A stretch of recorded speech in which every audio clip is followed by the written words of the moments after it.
ത്രിയേക ദൈവത്തിൻ്റെ വലിയ തിരുനാമത്തിന് മഹത്വമുണ്ടായിരിക്കട്ടെ.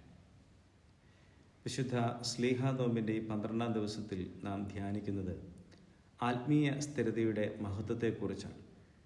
അപ്പോസ്തലന്മാർ അവരുടെ ദൗത്യത്തിൽ അനേകം പ്രതിബന്ധങ്ങൾ നേരിട്ടുവെങ്കിലും അവർ പിന്നോട്ട് തിരിഞ്ഞില്ല. കാരണം അവർ ക്രിസ്തുവിൽ ഉറച്ചു നിന്നിരുന്നു. സാഹചര്യങ്ങൾ മാറിയെങ്കിലും അവരുടെ വിശ്വാസം മാറിയില്ല. പരീക്ഷണങ്ങൾ വർദ്ധിച്ചുവെങ്കിലും അവരുടെ പ്രത്യാശ അവിടെ ക്ഷയിച്ചില്ല. ആത്മീയ ജീവിതത്തിൻ്റെ ഈ ഒരു സൗന്ദര്യം അനുഭവിക്കുന്നതിലല്ല, അവസാനം വരെ വിശ്വസ്തയോടെ നിലനിൽക്കുന്നതിലാണ്. പ്രാർത്ഥനയിലും ഉപവാസത്തിലും വിശുദ്ധ ജീവിതത്തിലും സ്ഥിരത പുലർത്തുമ്പോഴാണ് ആത്മാവ് വളരുന്നത്.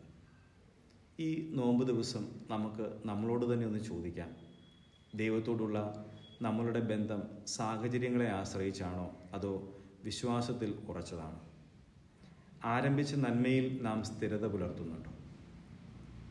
അപ്പോസ്തലന്മാരുടെ ഈ ഒരു ജീവിതം നമ്മെ പഠിപ്പിക്കുന്നത് ഇതാണ്: ക്രിസ്തുവിൽ ഉറച്ചു നിൽക്കുന്നവനെ ലോകത്തിലെ യാതൊരു ശക്തിക്കും പരാജയപ്പെടുത്തുവാൻ കഴിയുകയില്ല. ഈ വിശുദ്ധ നോമ്പ് കാലം നമ്മുടെ ആത്മാവിൽ സ്ഥിരതയും ക്ഷമയും വിശ്വാസത്തിൻ്റെ ആഴവും വർദ്ധിപ്പിക്കട്ടെ. കർത്താവിൽ അവസാനം വരെ നിലനിൽക്കുന്നവരായി നാം രൂപപ്പെടുമാറാകട്ടെ.